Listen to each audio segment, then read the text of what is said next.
Hello everyone, this is Alex, and today we are composing together. We are focusing today on how to write a great melody. Now I've done like a series of 4 videos on how to write a melody, but I haven't actually composed any in these videos. So here I'm gonna put to use everything that I talked about in these 4 videos. If you haven't seen them already, I'm gonna put the links to these in the description below. And now, although in this composition process, I'm not gonna go over all of these rules that I talked about, I might mention some of them and show you my thought process for composing this melody. So the first thing though we need to consider is, what is the melody for? So in this case, I decided to write a melody for the fantasy genre. And now we were working on one of the big main theme. Another thing to consider is it a mainstream movie or is it something more experimental? And in this case, it's gonna be a mainstream movie. And I'll show you how to do something that is more accessible in this way. So for this, I want to write something in minor, and I wanted to have a epic kind of grandiose effect to it. So for this, I like the alien mode. Just because you have access to the dominant in minor instead of... I think this second version with the major dominant gives less sense of freedom for the rest of the melody. Now let's think of the rhythm first, because the rhythm is one of the most important thing for your melody. And I'm thinking so that's something in sextuplet. So probably you will have an accompaniment when, but not necessarily so active, but maybe just something like this. So the melody can have some of this rhythm into it. Maybe not all of the notes, but so I already have this idea in my mind, so I might try and play it.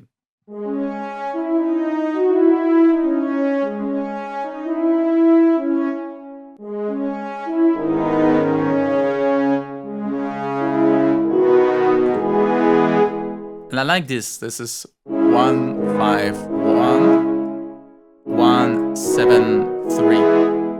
This is a nice chord progression. You have this first progression in the minor chorus that feels quite epic, and then it opens up with the 7th and the 3rd degree into the more major color of this mode. And also I chose a C sharp minor. I think for this kind of sound, it gives kind of a baroque sound to it. So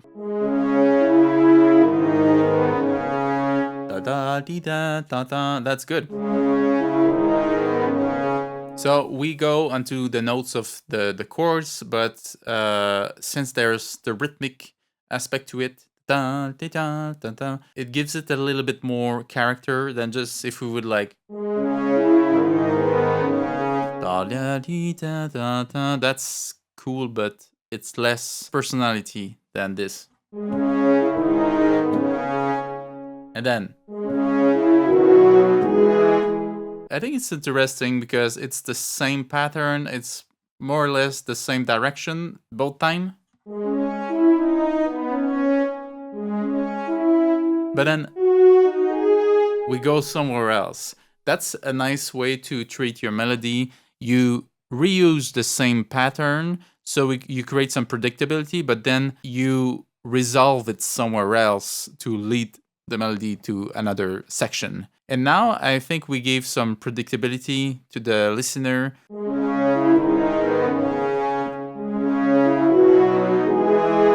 I think now we can be a little bit more active, maybe do a little modulation. Just like keep the music going.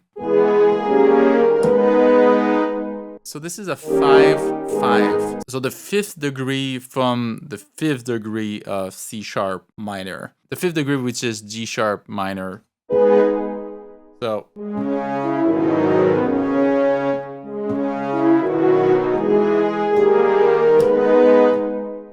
and then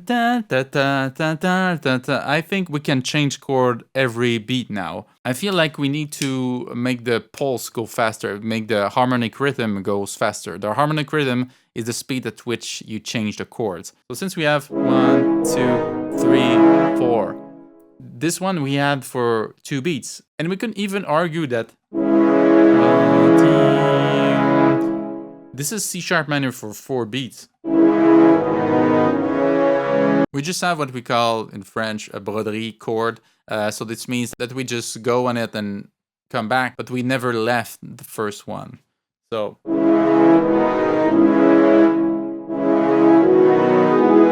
here though we move a little bit more.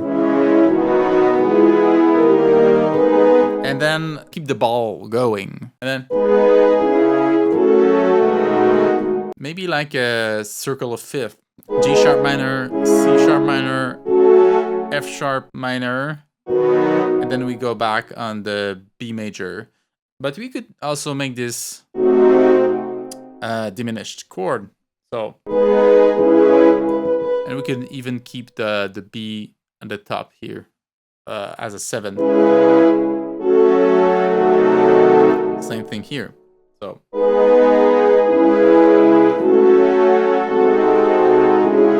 And then we're back on the C sharp. So what about the melody here? So.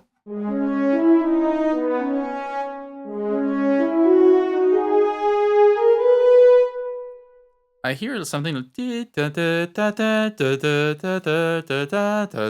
something that can feel unresolved though. Maybe we finish the last note of this on the dominant, so then we can start over again the melody and give it a second presentation. So we had, that's on our G sharp. So we go on to notes from the chords.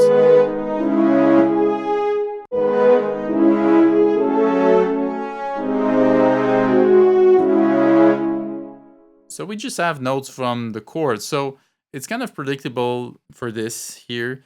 But since the chords are moving so fast, the melody just contributes to that. It's a little bit less independent from it, like D sharp, F sharp, E. The F sharp here in the C sharp minor chord is dissonant, so. But here,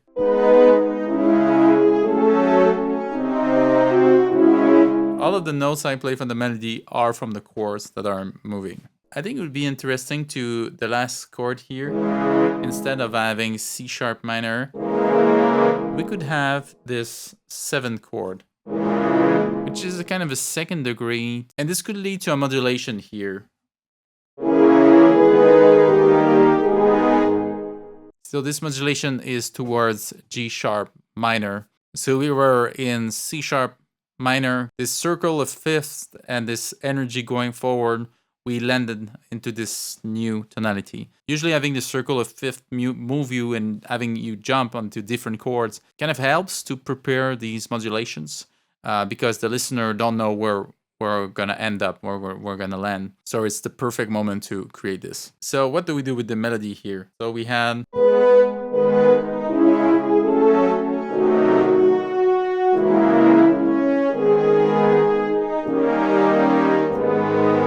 and then we could start over this melody.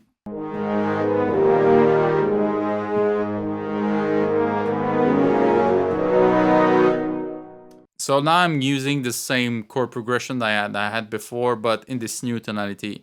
I could also change it here.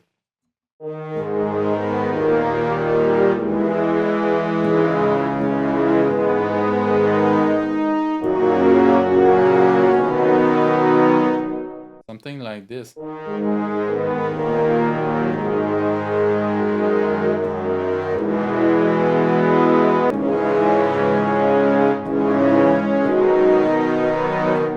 Oh, that's better.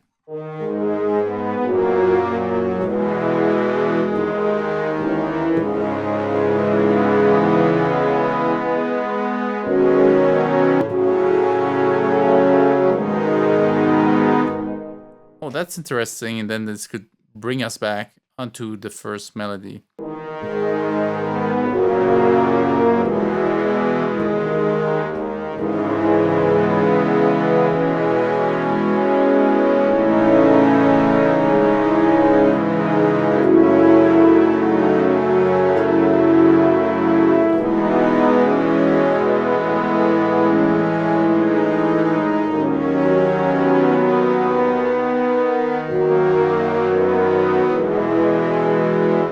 Now, this is interesting. Now we have other possibilities for the rest of the melody. So you see that once the first idea is set, da da dee da da dum, da da da dee da dum, we have basically the rest written for us.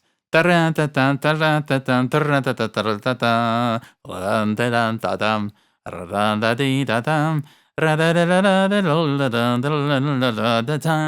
of melody, and it's like a question and answer. It's all a system that comes from the classical period phrases. You have a first melody which presents something, the second melody make it develop and close into a cadence. So let's try and record this and see what I come up with.